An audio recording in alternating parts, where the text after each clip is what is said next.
Bismillahirrahmanirrahim. Assalamualaikum warahmatullahi wabarakatuh. Alhamdulillah wassalatu wassalamu ala rasulillah wa ala alihi wa ashabihi wa mawala.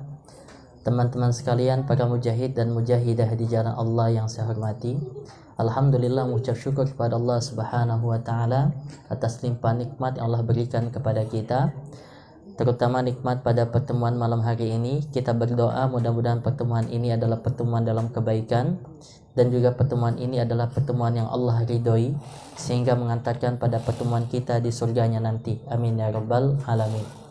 Salawat dan salam kita doakan terus kepada Allah, semoga tetap tercurah kepada junjungan kita Nabi Allah Muhammad sallallahu alaihi wasallam. Nah, saya manggilnya teman-teman saja ya, teman-teman sekalian yang saya banggakan. Alhamdulillah, malam hari ini saya ucapkan terima kasih kepada teman-teman dari Serambi Dakwah yang menerima kami untuk bersilaturahim datang ke sini, dan kami ucapkan jazakumullahu khairan katsiran atas penyambutan yang diberikan. Jadi kalau kata pepatah, tak kenal maka tak cinta maka tak sayang. Kami dari Dewan Dakwah Islamiyah Indonesia ini selama 1 pekan di Jogja mengadakan kegiatan safari dakwah Roadshow Inspirasi Dakwah Pedalaman Nusantara. Nah, mungkin ada yang bertanya, Dewan Dakwah itu apa? Jadi Dewan Dakwah ini adalah salah satu lembaga yang fokus pada gerakan dakwah di Indonesia. Dewan Dakwah ini supaya tidak jadi salah sangka, jadi banyak yang ngomong Dewan Dakwah ini LDII. Padahal Dewan Dakwah itu bukan LDII. Dewan Dakwah itu DDII. Jadi kalau LDII itu Lembaga Dakwah Islam Indonesia, kalau kalau DDII Dewan Dakwah Islamiyah Indonesia. Maka saya lebih senang menyingkat Dewan Dakwah itu bukan DDII tapi Dewan Dakwah saja. Kenapa? Karena lebih aman daripada kata-kata LDII gitu. Jadi teman-teman, Dewan Dakwah ini didirikan pada tahun 1967 oleh Bapak Muhammad Natsir. Ada yang tahu Bapak Muhammad Natsir? Soekarno yang tahu. Jadi Bapak Muhammad Natsir ini adalah Perdana Menteri Indonesia pertama, tokoh masyumi pada waktu itu. Dan juga Pak Natsir ini adalah penggagas NKRI, Negara Kesatuan Republik Indonesia. Bung Hatta selalu mengatakan bahwasanya proklamator kedua setelah Soekarno dan Hatta tahun 1945 itu adalah Pak Natsir tahun 1950. Kenapa dikatakan proklamator kedua? Karena pada waktu itu pernah dengar konferensi meja bundar pada tahun berapa?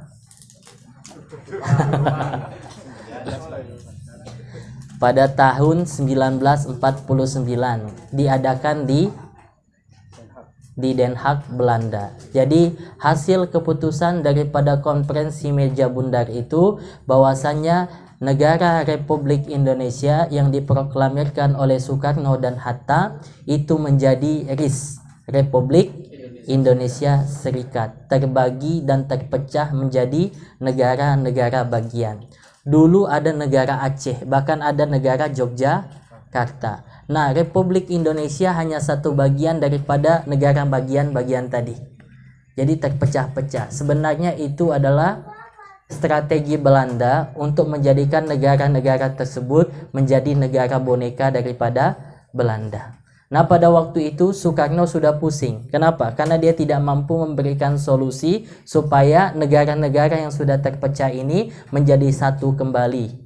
Maka pada waktu itu Pak Natsir bersama dengan pahlawan nasional yang lain mendatangi Pak Karno bahwasanya kita harus mengembalikan negara Indonesia yang terpecah ini menjadi satu kesatuan lagi. Dulu belum dikenal namanya NKRI. Bagaimana sehingga menjadi NKRI? Akhirnya Pak Karno mengatakan kepada Pak Natsir, "Wahai Natsir, saya serahkan urusan ini kepada kamu, kamu carikanlah solusinya." Kurang lebih seperti itu. Maka pada waktu itu Pak Natsir datang ke Ahasan. Tahu Ahasan?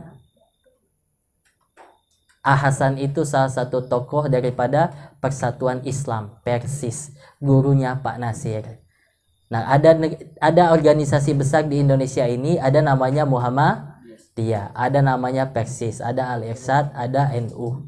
Gitu. Kalau Dewan Dakwah bukan ormas. Dewan Dakwah ini lembaga. Jadi yayasan aktanya itu, tapi kegiatannya seperti ormas. Nah, maka setelah Soekarno memberikan mandatnya kepada Pak Nasir, akhirnya Pak Nasir datang ke gurunya Hasan. Dia katakan kepada gurunya Hasan, Pak Karno sudah memberikan mandat kepada saya supaya mencari solusi bagaimana menyatukan kembali negara Indonesia yang sudah terpecah-pecah. Apa jawab Hasan? Wahai Nasir, apakah engkau pernah mendengar cerita daripada Nabi Muhammad SAW saat belum diangkat menjadi nabi? Pada waktu itu Hajar Aswad itu pernah kena banjir dan Hajar Aswad terbawa oleh banjir itu. Nah, pada waktu itu masing-masing kepala kabilah atau kepala suku yang ada di Arab dan di Mekah pada waktu itu merasa berhak untuk mengembalikan Hajar Aswad yang sudah dibawa banjir pada posisinya semula di samping daripada Ka'bah. Debat panjang antara masing-masing kepala suku. Sampai akhirnya pemuka dari kepala suku itu memutuskan orang yang berhak untuk mengembalikan Hajar Aswad ini ke posisi semula adalah orang yang besok pertama kali datang ke Masjidil Haram. Nah, pada waktu itu Nabi Muhammad belum diangkat menjadi nabi. Dan yang pertama kali datang ke Masjidil Haram adalah Nabi Muhammad. Maka pemuka daripada kabilah suku tadi meminta kepada Nabi Muhammad untuk memberikan solusi. Maka Nabi Muhammad pada waktu itu mengusulkan untuk mengambil kain. Kemudian Rasulullah meletakkan Hajar Aswad tadi ke tengah-tengah kain. Kemudian masing-masing kepala suku tadi memegang ujung-ujung kain. Jadi secara bersama-sama mengangkat Hajar Aswad sampai ke samping Ka'bah. Jadi masing-masing merasakan untuk mengangkat Hajar Aswad dengan kain tadi. Barulah Rasulullah SAW mengangkat Hajar Aswad tadi, kemudian diletakkan di samping Ka'bah. Nah, terinspirasi dari cerita ini, maka Pak Nasir menghubungi semua daripada presiden-presiden daripada Republik Indonesia Serikat tadi, datang ke Aceh, datang ke Jogja, datang ke Sulawesi, melobi supaya kembali menjadi satu kesatuan. Nah, pada waktu itu Pak Nasir mengeluarkan satu konsep yang dikenal dengan nama Mosi Integral Muhammad Nasir. Nah, di sanalah tercetus NKRI, Negara Kesatuan Republik Indonesia. Jadi jasa terbesar yang diberikan umat Islam ini adalah menyatukan kembali Indonesia yang telah terpecah. Maka sangat mustahil umat Islam ini merongrong bangsanya sendiri. Kenapa? Karena umat Islamlah yang memperjuangkan bangsa ini sehingga kembali menjadi Negara Kesatuan Republik Indonesia. Nah, Pak Nasir pada waktu itu setelah era Soekarno, kemudian ada konflik dengan Pak Karno.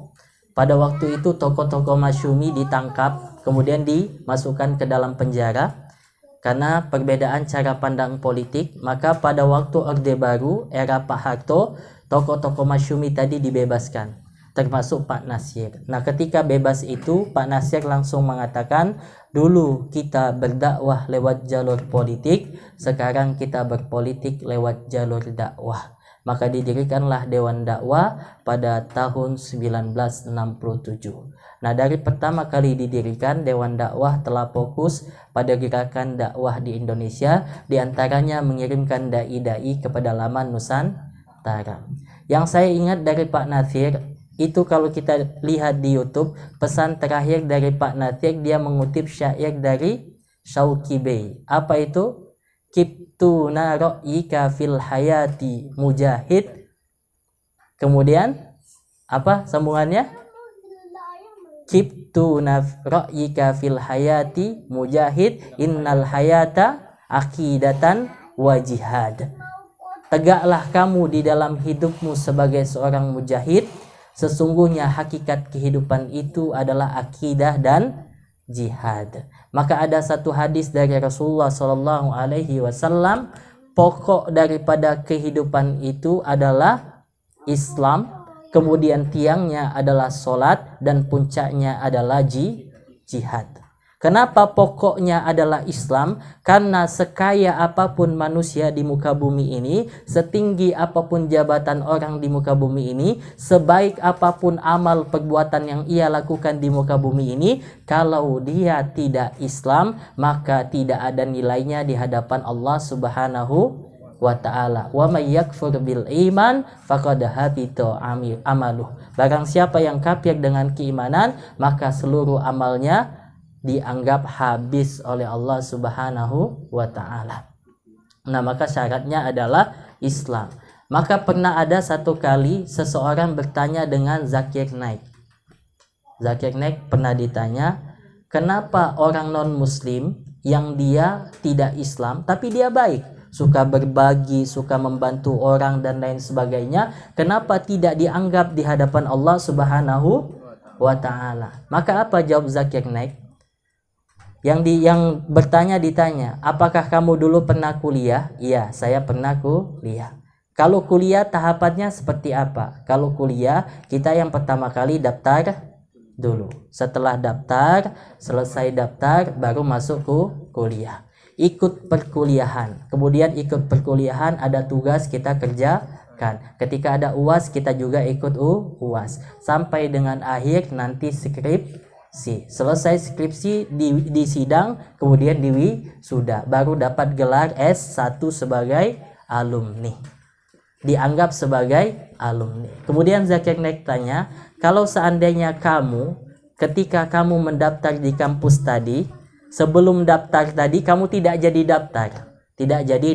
daftar, tetapi kamu tetap ikut kuliah. Kalau orang pergi kuliah, kamu juga ikut pergi kuliah. Kalau orang kerjakan tugas, kamu juga kerjakan tugas. Kalau orang UAS, kamu juga ngerjakan UAS. Kalau orang buat skripsi, kamu juga buat skripsi. Tapi kamu tidak daftar. Ketika di wisuda, apa dianggap sebagai alumni atau tidak? Dianggap sebagai alumni atau tidak? Tidak. Kenapa? Karena tidak daftar. Begitulah Islam memandang seseorang yang belum mendaftarkan diri sebagai seorang muslim. Asyhadu alla ilaha illallah wa asyhadu anna Muhammadar Rasulullah. Sebanyak apapun amalnya, sebaik apapun amalnya, kalau dia tidak mendaftar dulu sebagai seorang muslim, maka di sisi Allah tidak ada nilainya. Itu poin yang pertama, level 1 menjadi seorang muslim. Kemudian ada level yang kedua, tiangnya adalah sholat. Itu artinya ketika muslim, maka kita wajib melakukan ibadah. Wa ma khalaqtul jinna wal insa illa liya'budun. Dan tidaklah kami ciptakan jin dan manusia melainkan untuk menyembah Allah. Banyak orang yang mampu untuk Islam, dan alhamdulillah kita terlahir sebagai seorang muslim. Banyak saudara-saudara kita yang mencari Islam, tapi alhamdulillah walaupun kita lahir dalam keadaan muslim karena orang tua kita muslim. Itu sebuah keberkahan bagi kita. Kenapa? Nikmat terbesar yang Allah berikan kepada kita pertama adalah hidup. Nikmat pertama adalah hidup. Nikmat kedua adalah kita Islam. Gitu. Tetapi banyak orang Islam, tapi belum tentu mampu untuk menegakkan sholat, untuk beribadah. Sekarang saya tanya, ada berapa banyak penduduk di dunia ini? Total semuanya manusia di muka bumi ini ada berapa? Ada 6 sampai 7 miliar. Nah, sekarang saya tanya, berapa penduduk muslim di Indonesia, di dunia? 1,5 sampai 2 miliar. Berarti banyak sekali yang Allah berikan kesempatan, Allah takdirkan menjadi seorang muslim. Beruntung masuk level 1. Yang penting mangqala la ilaha illallah dakhalal jannah. Siapa yang mengucapkan la ilaha illallah, maka ia akan masuk surga. Walaupun dihitung dulu amal baik dan amal buruknya. Tetapi tidak semua orang yang muslim mampu untuk menegakkan sholat. Bagaimana cara mengukurnya? Kita ukur saja nih. Tadi sholat Isya di mana? Di masjid mana? Musola sini ya. Nah sekarang dibandingkan ya. Mana orang yang lebih banyak di musola atau orang yang ada di luar tidak sholat?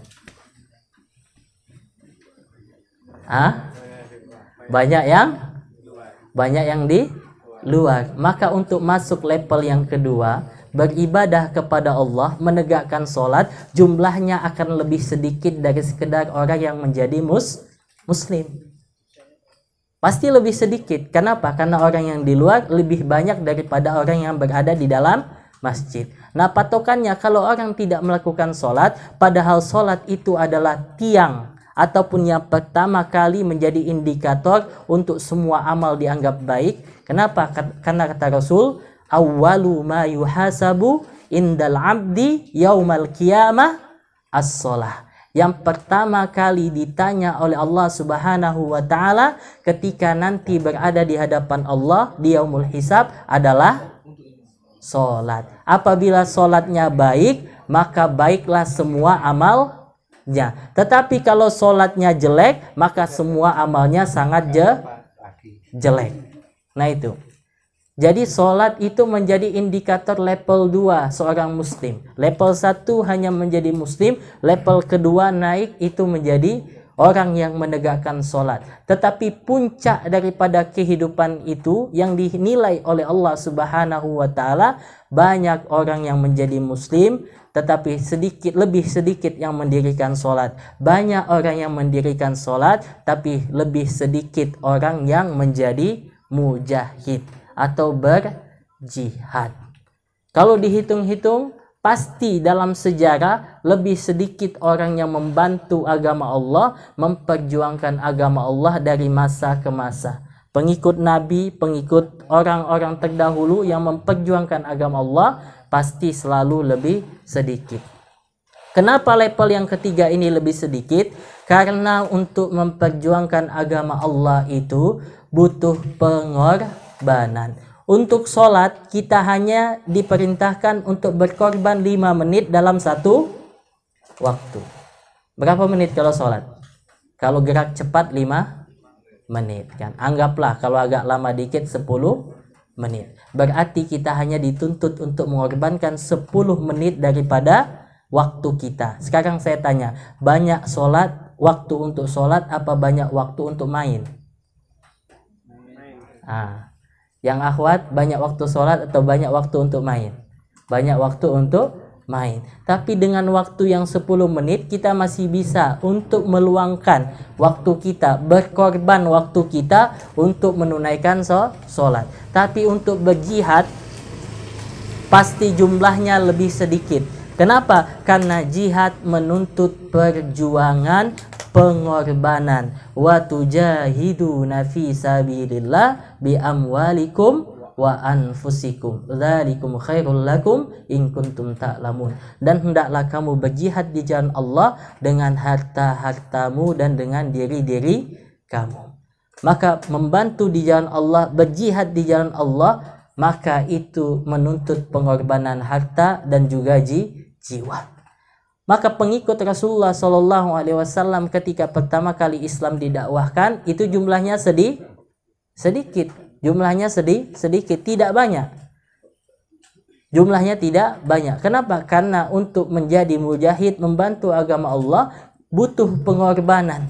Banyak dari yang sedikit tadi itu, banyak yang dia mampu untuk berkorban dengan banyak hal. Misalnya nih, ketika Rasulullah SAW berdakwah di kota Makkah, maka ada para sahabat, ada juga istri daripada Rasulullah SAW yang dia berkorban banyak hal untuk membantu agama Allah. Siapa dia? Khadijah radhiyallahu anha. Khadijah radhiyallahu anha punya banyak harta, tetapi hartanya dia gunakan semua untuk membantu Rasulullah SAW. Yang tidak punya harta, maka dia membantu dengan tenaga. Pernah dengar cerita daripada Asma binti Abu Bakar? Saya cerita yang wanita dulu. Ada Asma binti Abu ada Asma binti Abu Bakar. Ketika Rasulullah hijrah dari Mekah ke Madinah, pada waktu itu Rasulullah bersembunyi di gua Thur. Jadi bersembunyi di gua Thur. Jadi ketika Rasulullah akan hijrah dari Mekah ke Madinah, jarak Mekah ke Madinah itu kurang lebih 500 km. Maka Rasulullah dan Abu Bakar Siddiq itu jalan kaki pada waktu itu. Dia mampir di Gua Sur. Gua Sur itu jaraknya kurang lebih 8 km dari kota Makkah. Nah, untuk yang mengantarkan makanan, kemudian segala macam dimakan oleh Rasulullah dan Abu Bakar Siddiq, maka yang mengantarkannya adalah Asma binti Abu Bakar. Asma binti Abu Bakar pada waktu itu sedang hamil 8 bulan. Hamil 8 bulan. Kemudian dia harus jalan dari Mekah ke Madinah, jalan dari Mekah ke Gua Sur, itu jaraknya 8 km jalan kaki. Sampai di kaki Bukit Sur, dia harus naik ke atas 800 meter untuk membawakan makanan Rasulullah SAW. Maka ada yang berjuang harta, ada yang berjuang tenaga, bahkan ada yang mengorbankan nyawa. Ada yang kenal Sumayyah? Yang perempuan ada yang kenal Sumayyah? Nggak kenal. Jadi Sumayyah itu adalah salah seorang sahabiah dari golongan budak. Satu keluarga namanya keluarga Yasir. Jadi suami dari Sumayyah itu namanya Yasir, anaknya namanya Ammar. Ketika Nabi Muhammad mendakwahkan Islam di kota Mekah, maka pengikut Islam pada waktu itu kebanyakan dari kaum budak, orang miskin, termasuk daripada keluarga Yasir dan Sumayyah ini. Yasir dan Sumayyah ini adalah budak daripada Abu Sofyan. Maka ketika ia masuk Islam, majikannya Abu Sofyan marah kepada Yasir dan juga Sumayyah. Maka masing-masing mereka dipanggil oleh Abu Sofyan. Yang pertama dipanggil adalah Yasir. Ditanya kepada Yasir, "Wahai Yasir, apa betul kamu telah masuk Islam?" Apa jawab Yasir? "Iya, saya telah masuk Islam." Kemudian diberikan pilihan oleh Abu Sufyan, "Kamu tetap pada Islam, tapi saya akan siksa kamu, atau engkau kembali kepada agama nenek moyang kita?" Apa kata Yasir? "Saya tetap pada Islam." Ternyata betul disiksa oleh Abu Sufyan, dicambuk habis-habisan Yasir tadi oleh Abu Sufyan, kemudian dijemur di terik matahari, ditimpakan batu yang sangat besar, karena seperti itulah penyiksaan kaum kafir Quraisy pada waktu itu. 3 hari berturut-turut dilakukan kepada Yasir, sampai hari yang ketiga Abu Sufyan tanya lagi kepada Yasir, "Wahai Yasir, tetap pada Islam?" Apa jawab Yasir? "Saya tetap pada Islam." Disiksa lagi dan akhirnya Yasir wafat di jalan Allah, syahid di jalan Allah. Nama istrinya tadi siapa? Sumayyah. Istrinya pun dipanggil, "Wahai Sumayyah, engkau telah lihat suami kamu?" "Iya, saya telah lihat." Secara psikologi nih, kira-kira nih, pasti ada perasaan takut. Kamu mau bernasib seperti suami kamu Yasir, atau kamu kembali kepada agama nenek moyang? Tapi tanpa bergeming, Sumayyah mengatakan, "Saya tetap pada agama Islam." Marah Abu Sufyan, dicambuk juga Sumayyah, dicambuk habis-habisan, dijemur di terik matahari, ditimpakan batu yang sangat besar, sama selama 3 hari berturut-turut. Kemudian ditanya kembali, "Wahai Sumayyah, apakah engkau tetap pada agama Islam?" Apa kata Sumayyah? Tetap tidak bergeming. Dia katakan, "Saya tetap pada agama Islam." Ada Abu Jahal lewat, marah melihat Sumayyah. Maka dia ambil tombak, kemudian dia tusuk selangkangan Sumayyah, tembus sampai ke jantung Sumayyah. Dan akhirnya Sumayyah syahidah di jalan Allah. Sumayyah adalah wanita pertama yang syahidah di jalan Allah. Nah, ini cerita orang-orang yang dia memilih dirinya untuk menjadi atau penolong agama Allah, berjihad di jalan Allah Subhanahu wa ta'ala. Kenapa mereka berani melakukan itu? Karena Allah janjikan, "Tunjikum min adzabin alim."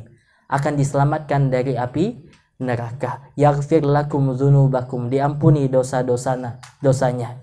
Wa yudkhilkum jannatin tajri min tahtihal anhar, maka kemudian dia akan dimasukkan ke dalam surga. Wa ukhra tuhibbunaha nasrum minallah wa fathun qarib, orang yang membantu agama Allah, in tansurullaha yansurukum, pasti Allah akan tolong dia dan Allah kokohkan kedudukannya di hadapan Allah Subhanahu wa ta'ala. Maka tidak ada keraguan baginya ketika para sahabat membantu agama Allah dengan janji Allah tersebut, sampai mereka rela memberikan nyawa mereka untuk membantu agama Allah. Nah, ini yang dilakukan oleh para sahabat pada waktu itu, karena janji Allah sangat nyata.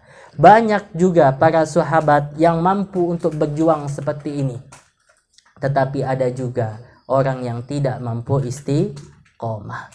Ada orang yang mampu untuk Islam tetapi tidak mampu untuk melakukan ibadah. Orang yang mampu melakukan ibadah tetapi tidak mampu untuk jihad. Ada orang yang mampu untuk jihad tetapi dia tidak mampu istiqomah. Siapa dia? Ada nama salah seorang tabi'in. Satu cerita. Namanya Abda bin Abdul Rahim. Abda bin Abdul Rahim. Siapa dia? Kalangan tabi'in. Dia hafal Al-Quran. Dia rajin ibadah, senantiasa sholat malam, senantiasa puasa sunnah. Kalau berjihad berperang, maka dia barisan terdepan menghunuskan pedangnya. Kalau dia sudah menghunuskan pedang, pasti puluhan kaum kafir mati di pedangnya. Sampai suatu hari, tiba-tiba Abda bin Abdurrahim dan sahabat-sahabat yang lain melewati salah satu benteng daripada benteng Romawi. Ketika dia berada di bawah benteng, maka dia melihat ke atas benteng, dia terlihat seorang wanita yang cantik jelita. Nah, ini laki-laki kan, kalau sudah lihat wanita cantik jelita, berhidung mancung, mata biru, rambut pirang gitu kan. Bergetar hati daripada Abda bin Abdurrahim, panah setan sudah menancap ke hati daripada Abda bin Abdurrahim. Maka Abda bin Abdurrahim tadi menulis surat kepada wanita Romawi tadi. Wahai adinda yang cantik jelita. Jangan ditiru ya. Ini sekedar, ini memang seperti itu kira-kira redaksinya. Wahai wanita yang cantik jelita, kiranya bagaimana caranya supaya saya bisa mendapatkan kamu. Apa jawab wanita tadi? Dibalas surat daripada Abda bin Abdurrahim tadi. Wahai Abda bin Abdurrahim, kiranya engkau mau mendapatkan saya, maka kamu masuk ke dalam benteng dan pindah ke agama saya, agama Nasrani. Rasanya hilang semua hafalan Abda bin Abdurrahim, hilang semua puasa sunnah Abda bin Abdurrahim, hilang semua tahajud yang dilakukan oleh Abda bin Abdurrahim. Kenapa? Karena hatinya telah dibutahkan oleh syahwat. Dan akhirnya Abda bin Abdurrahim menikah dengan sang wanita dan masuk agama Nasrani. Maka suatu hari ketika Abda bin Abdurrahim keluar dengan istrinya dari benteng, keluar, para sahabat yang lain melihat Abda bin Abdurrahim bertanya, wahai Abda bin Abdurrahim, apa yang telah kau lakukan? Kemana sholat malammu? Kemana puasamu? Kemana hafalan 30 juzmu? Apa jawab Abda bin Abdurrahim? Tidak tersisa di sisi saya dari Al-Quran kecuali 2 ayat dalam Al-Quran, yaitu Quran surat Al-Hijr ayat 2 dan 3. Nanti antum bisa buka Quran surat Al-Hijr ayat 2 dan 3. Yawaddul ladzina kafaru law kanu muslimin. Orang kafir nanti di akhirat itu dia berangan-angan sekiranya dulu dia di dunia menjadi seorang muslim. Itu hukuman yang Allah berikan kepada Abda bin Abdurrahim sebagai peringatan kepada orang yang lain bahwasanya itu adalah hukuman yang Allah berikan ketika kita tidak mampu istiqomah di jalan Allah. Maka dari itu kita semua diajarkan doa oleh Rasulullah sallallahu alaihi wasallam, ya muqallibal qulub, tsabbit qalbi ala dinik.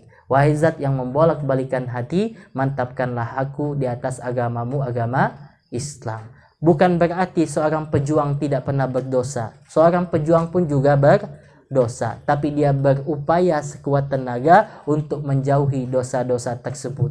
Kalaupun dia melakukan dosa dan kehilapan, dia akan kembali kepada Allah. Walladzina idza fa'alu fahishatan aw zalamu anfusahum dzakarullah. Dia segera ingat kepada Allah. Kemudian kita diajarkan doa, Allahumma rzuqni taubatan nasuha qoblal maut. Ya Allah ya Tuhanku, karuniakanlah kepadaku taubat nasuha sebelum aku mati. Dan doa yang ketiga yang diajarkan oleh Rasul, Allahumma inni as'aluka bihusnil khatimah.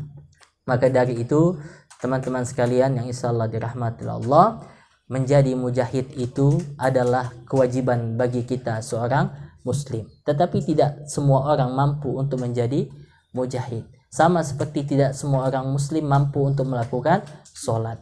Maka pilihlah kita sebagai orang mujahid. Alhamdulillah, Mukhlis di sini sudah menginisiasi kegiatan seperti ini. Kita pun juga berupaya mengajak sebanyak mungkin orang untuk apa? Untuk mengenal Islam, belajar Islam dan lain sebagainya. Mudah-mudahan itu bagian daripada jihad kita membantu agama Allah. Dulu Pak Nathir selalu mengatakan, orang yang membawa surat, walaupun dia bukan dai, bukan penceramah, tapi dia cuma tukang pos.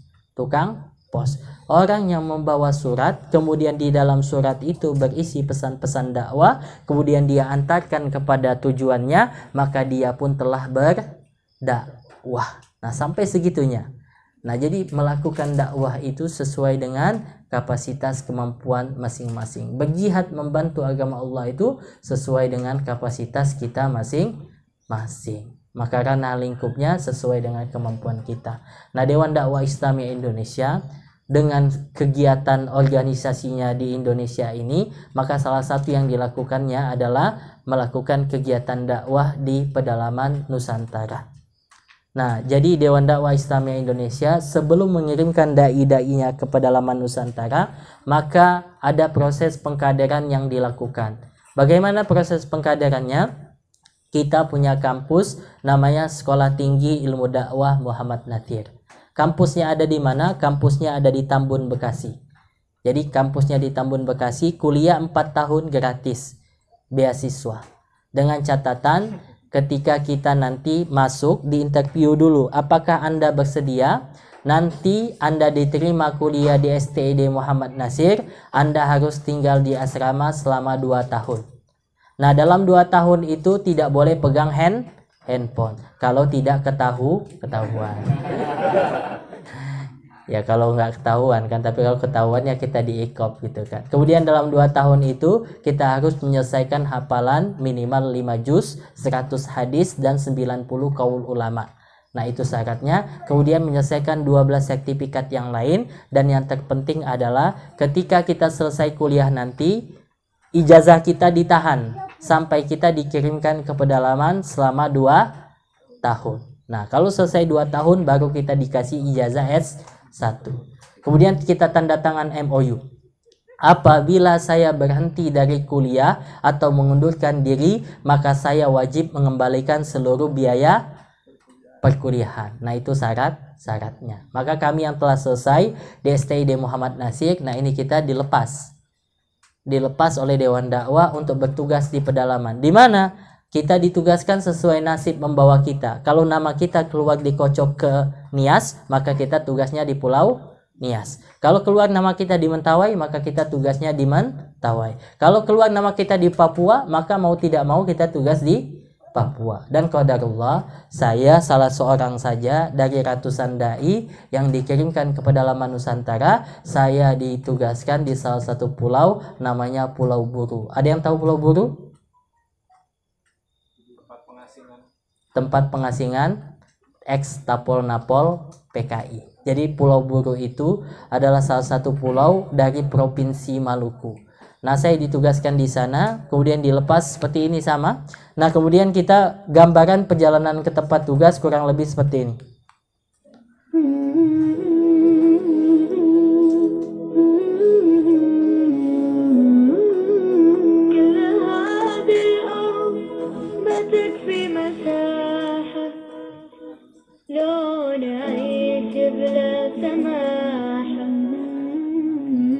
تعايشنا بحب لو تضيق الأرض نسكن 22 التحية والسلام انشروا أحلى الكلام زينوا سني احترام بمحبة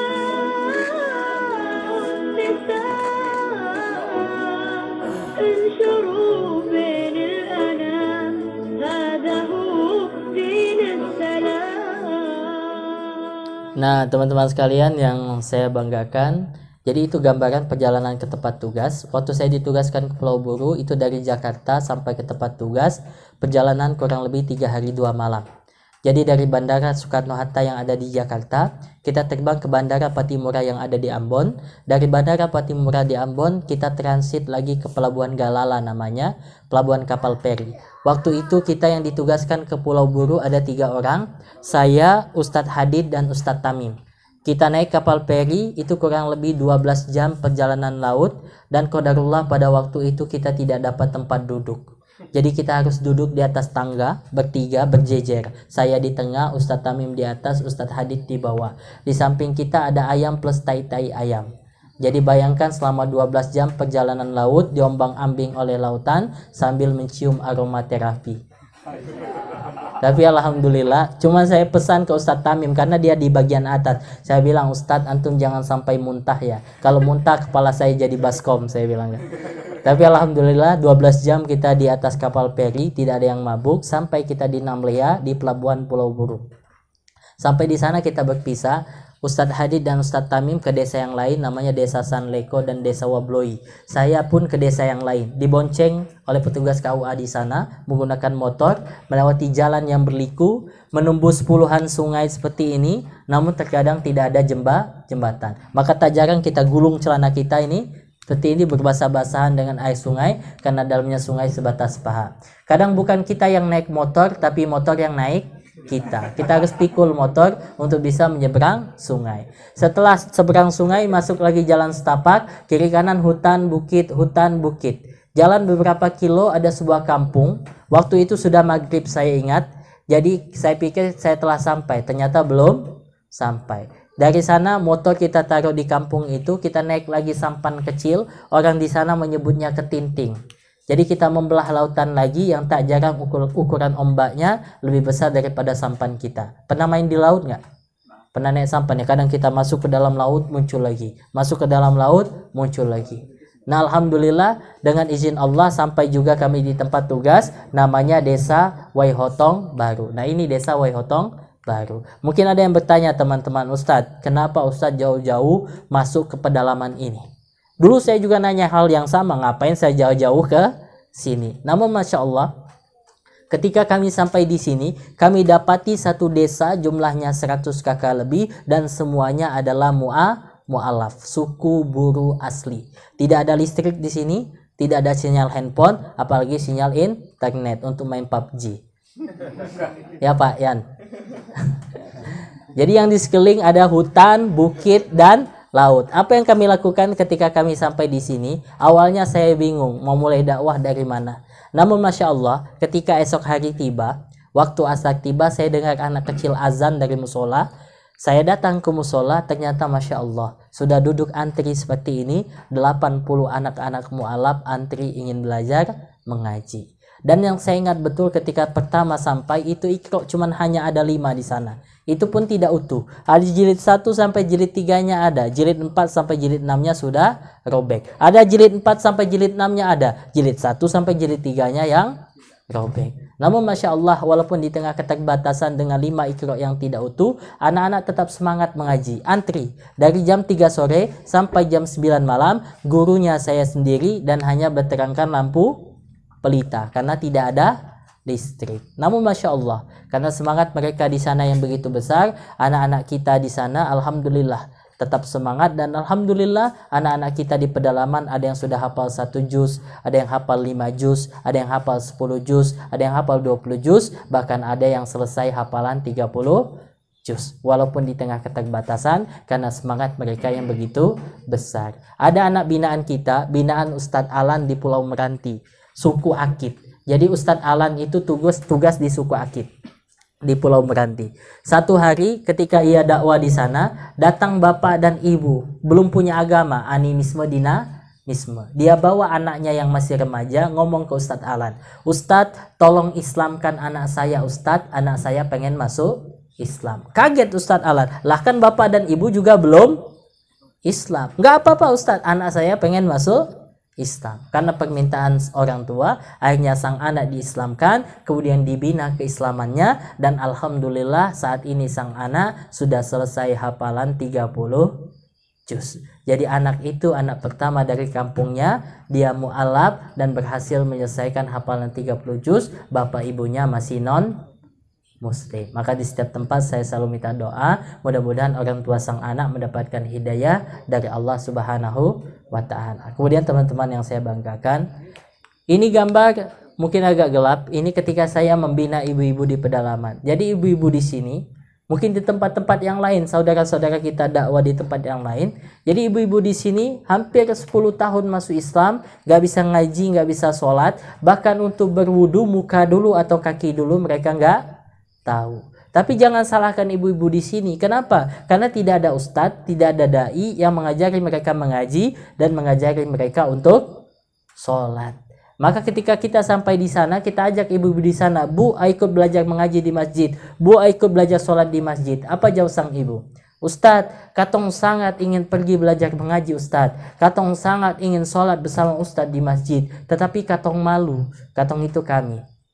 Saya tanya, kenapa ibu-ibu malu? Katong malu Ustadz. Katong sing ada jilbab pada mengaji Ustadz. Katong sing ada mukena pada belajar sholat bersama Ustadz di masjid. Katong malu untuk datang ke masjid. Kami tidak ada jilbab Ustadz. Kami tidak ada mukena untuk sholat dan mengaji bersama Ustadz di masjid. Kami malu datang ke masjid. Nyes, hati saya pada waktu itu terenyuh. Lantaran tidak ada jilbab dan tidak ada mukena, menghalangi niat suci ibu di sana untuk belajar ngaji dan sholat. Akhirnya saya buatkan laporan di kertas sebanyak 8 lembar. Kenapa tidak via handphone laporannya? Karena nggak ada sinyal. Saya tulis di kertas 8 lembar, kartu memori saya masukkan ke dalam amplop beserta suratnya, kemudian saya titip ke masyarakat yang pergi ke kota. Bawa ke kota. Setelah dibawa ke kota, kirim via pos, kirim ke Jakarta. Alhamdulillah 1 bulan ke depan baru ada jawaban, karena memang lama prosesnya. Dikirimkan jilbab, mukena, buku-buku Islam, Iqra dan lain sebagainya. Dan alhamdulillah ibu-ibu di sana walaupun di tengah keterbatasan juga tetap semangat untuk belajar Islam. Dan ibu-ibunya sekarang seperti ini. Nah, ini ibu-ibunya sekarang sudah bisa pakai jilbab yang rapi, sudah bisa ngaji, sudah bisa sholat. Mama Dede ya. Nah, bahkan ibu-ibu di sini sudah mulai ada yang menghafal juz ammah, juz 30. Teman-teman yang akhwat, ada yang hafal juz 30? Ada. Jadi ibu-ibu di sini alhamdulillah mereka sekarang sudah hafal juz 30 walaupun di tengah keterbatasan. Kemudian teman-teman sekalian yang saya banggakan, ini gambar yang sederhana, gambar ketika saya menjadi khotib Jumat. Tidak ada yang istimewa dari gambar ini, tapi kita wajib tahu bahwasanya di desa ini, bahkan mungkin puluhan desa di pedalaman sana, itu hampir sepanjang tahun tidak pernah sholat Jumat. Bukan mereka tidak mau, bukan, tetapi tidak ada ustadz, tidak ada khotib yang memimpin mereka melakukan sholat Jumat. Maka ketika pertama kali kami sampai, saya ingat betul, itu jamaah cuma 5.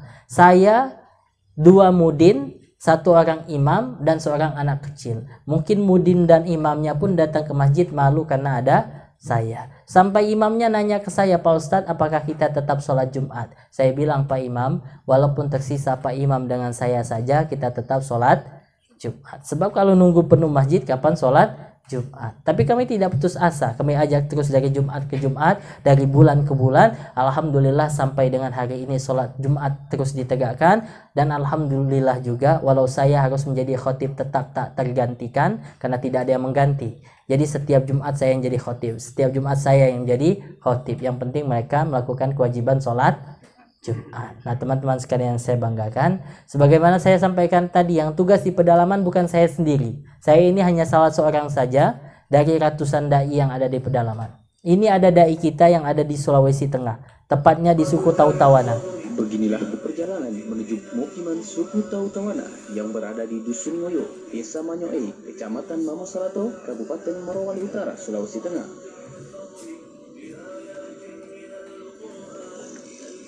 Perjalanan yang cukup jauh membuat para dai Dewan Dakwah Islam Indonesia harus mengeluarkan tenaga ekstra untuk menempuh perjalanan menuju Dusun Ngoyo.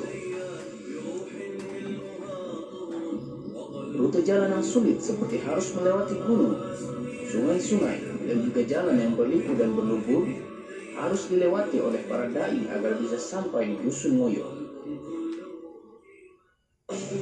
Jarak dari pusat kecamatan Mamosalato ke dalam hutan kurang lebih memakan waktu sekitar 9-10 jam menggunakan kendaraan bermotor. Dan apabila hujan turun, maka perjalanan ditempuh dengan berjalan kaki. Nah, ini kita perjalanan dari Jakarta itu ke kota Palu.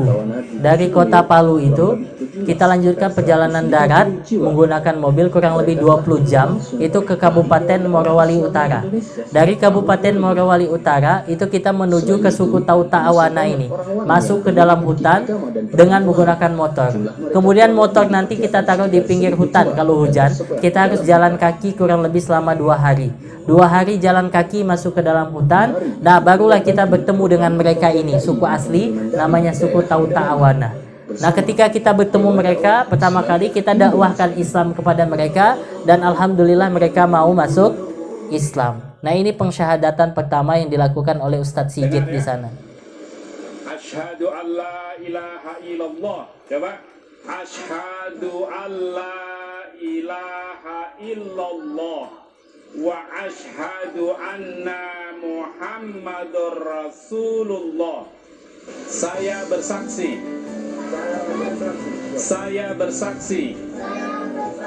tiada Tuhan yang disembah kecuali Allah.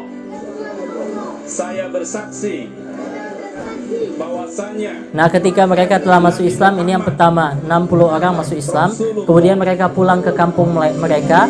Mereka pun juga berinteraksi dengan keluarga mereka, teman mereka, dan lain sebagainya. Nah, ini kita ajarkan mereka berwudu dan lain sebagainya. Kita ajarkan sholat. Nah, ketika mereka pulang ke kampungnya, alhamdulillah saudara-saudaranya, teman-temannya juga tertarik untuk masuk Islam. Akhirnya kemarin tanggal 14 Februari ada sekitar 300 orang yang masuk Islam dari suku ini, suku Tautawana. Nah, ini pengislaman 300 orang yang dilakukan di Morowali Utara.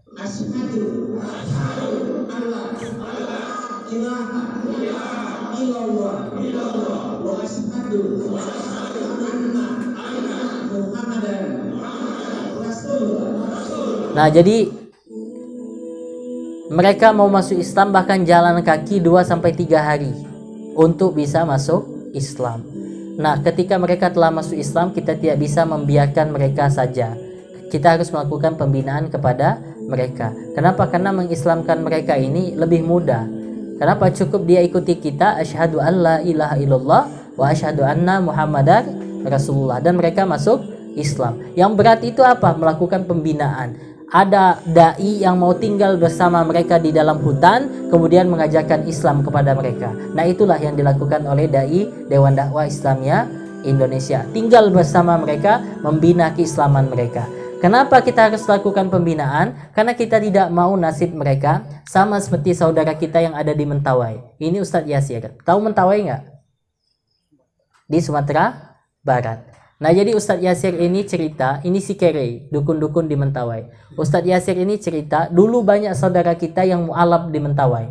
Tapi karena tidak ada pembinaan, ada satu desa, jumlahnya 100 kakak. Selama 10 tahun tidak ada pembinaan keislaman, maka 100 kakak tadi 95 kakaknya murtad. Yang bertahan Islam hanya 5 saja. Bahkan yang 5 itu pun pengetahuan Islamnya sangat minim. Ustadz tahu dari mana? Cerita dai kita. Ada mu'alaf di Mentawai sana, datang ke Ustadz ngomong, Ustadz, alhamdulillah Ustadz, sejak saya masuk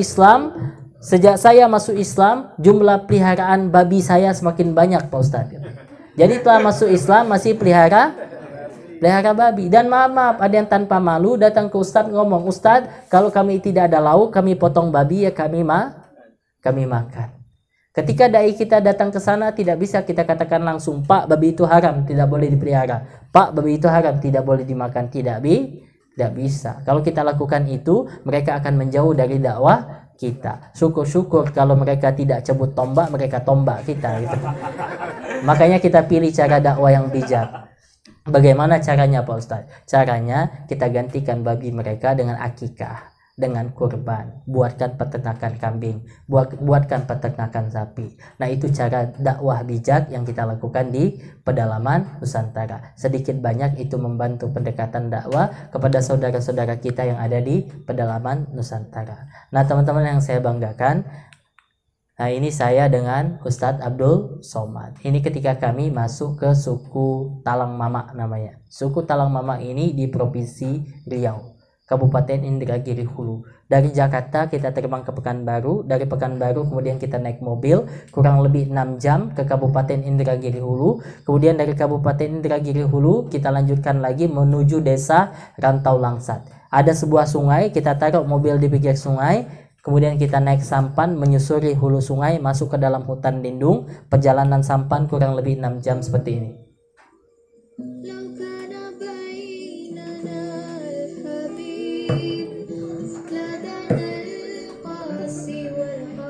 Apa alasan terkuat Ustadz di tengah kesibukan Ustadz masih menyempatkan diri untuk datang ke suku Talang Mama ini? Pertama, saya merasa mereka ini kan saudara kita, maka yang perlu diselamatkan. Ud'u ila sabili rabbik, ajak orang ke jalan Allah. Di kota-kota itu sudah di jalan Allah semua, sudah muslim. Maka saya di kota itu lebih pada ta'lim, mengajarkan ilmu, ceramah. Tapi kalau di sini kita berdakwah, mengajak orang ke jalan Allah. Al-jaza' ala qadril amal, balasan itu sesuai dengan kesulitan amal. Nah, ini ketika kita sudah sampai di desa suku Talang Mama tadi, setelah 6 jam naik sampan sampai kita di desa itu. Nah, yang kita hadapi juga di pedalaman selain nggak bisa ngaji, nggak bisa sholat, itu masalah minimnya pendidikan di pedalaman Nusantara. Ustadz tahu dari mana pendidikan minim di sini? Kita tahu pendidikan minim di sini cukup dari nama anak-anak di sana.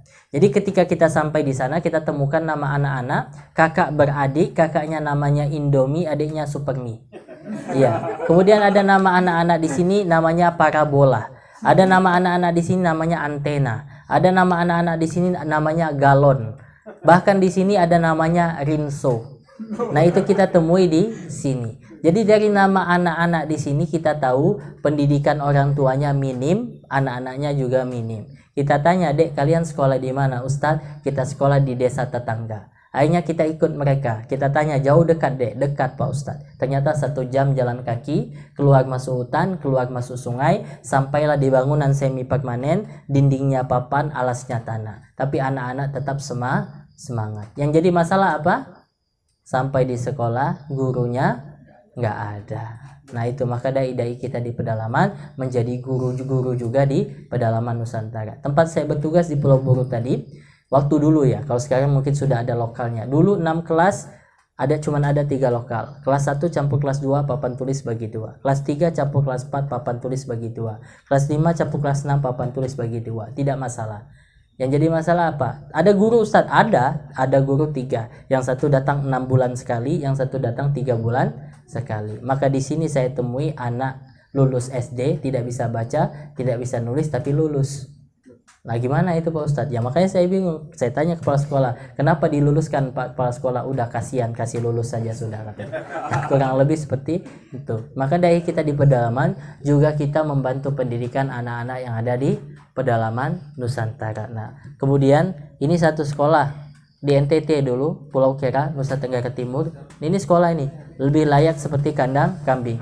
Maka kalau hujan airnya masuk, kalau badai pasir yang masuk. Maka dai kita di sini namanya Ustadz Robit membangun madrasah di sana, namanya Madrasah Diniyah Rijalul Ghad. Jadi anak-anak yang awalnya tadi tidak belajar sekarang bisa sekolah di madrasah yang Ustadz Robit dirikan. Kemudian ada namanya Ustadz Idris. Ustadz Idris ini bertugas di Pulau Seram. Tahu Pulau Seram? Di Maluku juga. Jadi Ustadz Idris ini bersama istrinya. Ini istrinya, ini Ustadz Idris. Ustadz Idris ini bertugas ke pedalaman setelah 1 minggu menikah. Jadi bulan madu di pedalaman. gitu. Jadi Ustaz Idris cerita ke saya, dulu istri saya itu sangat nikmat tidur berbantalkan lengan saya, kata dia. Karena apa? Karena dia tidak ada bantal di pedalaman Nusantara. Nah, Ustaz Idris ini cerita dengan kita sama-sama dai. Kata beliau, tempat tugas saya ini di satu desa dekat dengan gunung tapi juga dekat dengan pantai. Jadi desanya di tengah-tengah. Jadi Ustaz Idris ini kalau pagi-pagi suka jalan di pinggir pantai. Saat satu pagi dia sedang jalan di pinggir pantai, dia lihat seorang anak kecil tertawa gembira sedang mengemut sesuatu. Penasaran Ustaz Idris, dia dekati sang anak, dia tanya. Karena anaknya begitu bahagia mengemut sesuatu itu. Ditanya, "Nak, saya makan apa? Nak, kamu makan apa?" Dijawab oleh sang anak, "Ustadz, beta makan gula-gula Ustadz. Ustadz, saya makan permen." Gula-gula itu permen. Kemudian karena penasaran dapat di mana dia permen, di tengah hutan di pinggir pantai, orang nggak ada warung dan sebagainya. Dia tanya lagi, "Enak kah Seng? Enak tidak Nak?" "Enak Ustadz," kata sang anak. Karena penasaran, dia tarik tangan sang anak, permen apa yang dimakan oleh sang anak, dia buka genggaman tangannya, ternyata permennya apa teman-teman? Ternyata permennya adalah potongan sendal jepit. Potongan sendal jepit yang hanyut di pinggir pantai dipungut oleh sang anak, dia kira permen. Nangis Ustadz Idris. Dia katakan, "Saya tidak cukup ngajak ngaji, saya tidak cukup ngajak sekolah, tapi saya harus melakukan perbaikan gizi daripada anak-anak di sini, saya harus melakukan pemberdayaan." Nah, alhamdulillah dalam jangka waktu 4 bulan dia kumpulkan masyarakat, buat kelompok tani, tanam jagung, tanam kacang dan lain sebagainya. Nah, ini panen raya di sana, panen jagung, panen kacang dan lain sebagainya. Nah, sedikit banyak ini membantu daripada perbaikan gizi dan juga membantu dakwah Ustadz Idris kepada saudara-saudara yang ada di pedalaman. Selain juga kita kirimkan kurban, akikah dan lain sebagainya ke pedalaman Nusantara. Nah, teman-teman yang saya banggakan, ada banyak cerita dai lain yang ada di pedalaman yang tentu tidak akan cukup waktu kalau saya sampaikan semua di sini. Nah, mudah-mudahan yang saya sampaikan ini dapat memotivasi kita semua untuk membantu agama Allah Subhanahu wa taala dan terus berjuang untuk membantu agama Allah Subhanahu wa taala. Nah, juga yang mungkin Allah Subhanahu wa taala titipkan rezeki yang mau berinfak membantu dakwah pedalaman, malam ini juga kita ajak. Nah, saya ingin tanya, apakah teman-teman siap untuk membantu dakwah pedalaman? Yang akhwat siap membantu dakwah pedalaman? Siap. Sekarang saya tanya, teman-teman siap dikirimkan ke pedalaman? Nah, Ustaz, kalau dikirimkan ke pedalaman nggak siap Ustaz gitu. Tidak, saya tidak. Sini aja pelosok gitu ya, jauh dari Jogja. Nah, tidak apa-apa, saya di setiap tempat saya selalu mengajak siapapun itu untuk membantu dakwah di pedalaman ini, karena insya Allah dengan kita membantu membekali dai kita, kata Rasul, "Man jahaza ghaziyan fi sabilillah faqad ghaza." Barang siapa yang menyiapkan perbekalan bagi orang-orang yang berjuang di jalan Allah, walaupun fisiknya tidak sampai di medan juang, tapi bekalnya dia berikan untuk yang berjuang, maka pahalanya juga sama. Berapa pahalanya Pak Ustadz? Matsalul ladzina yunfikuna amwalahum fi sabilillah kamatsali habba ambatat sab'a sanabil fi kulli sumbulatin mi'atu habbah wallahu yudha'ifu liman yasha wallahu wasi'un alim. Perumpamaan kita berinfak di jalan Allah ibarat tanam sebutir benih, tumbuh 7 ranting dan dari tiap-tiap ranting menghasilkan 100 kebaikan. Ada 700 kali lipat pahala ketika kita membantu di jalan Allah Subhanahu wa taala. Saya selalu sampaikan tadi ke anak SMP, kemudian ada pesantren Ibnu Qayyim. Saya sampaikan, silahkan kalian berinfak. Berinfak itu bukan hanya untuk orang kaya. Berinfak itu adalah untuk orang yang diketuk hatinya dan diizinkan oleh Allah untuk membantu agama Allah. Banyak orang yang Allah titipkan harta tetapi dia tidak mampu untuk infak, dan yang dilihat oleh Allah itu bukan banyaknya harta yang kita berikan, tetapi kualitas daripada harta yang kita berikan.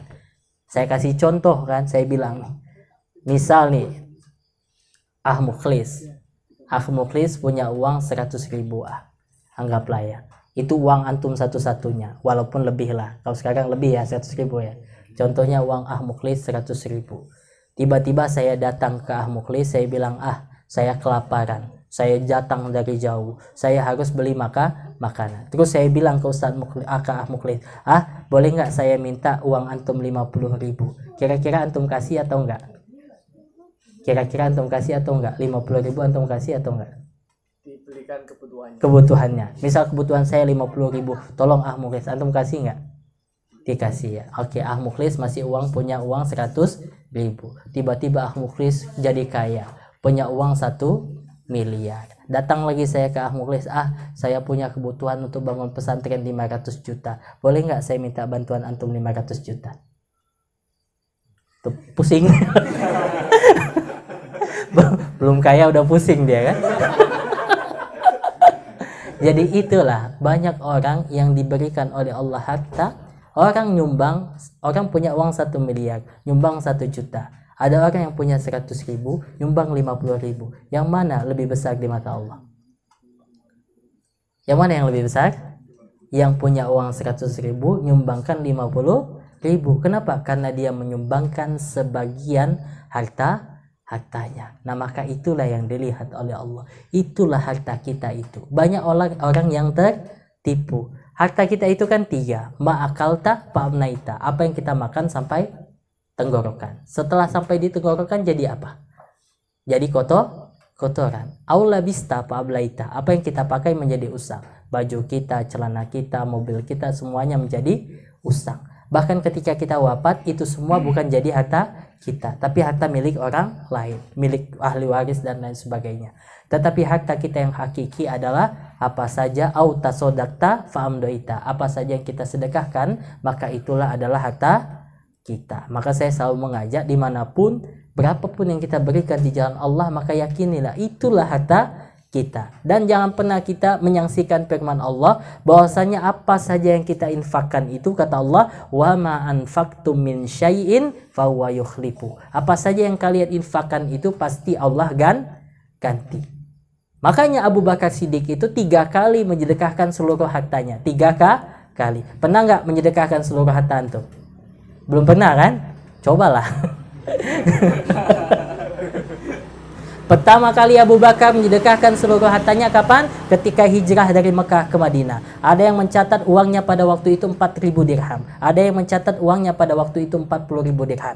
Maka disedekahkan seluruh hartanya ketika hijrah Nabi dari Mekah ke Madinah. 1 dirham itu 70.000. Kalau 40.000 berarti 70.000 dikali 40.000. Berapa?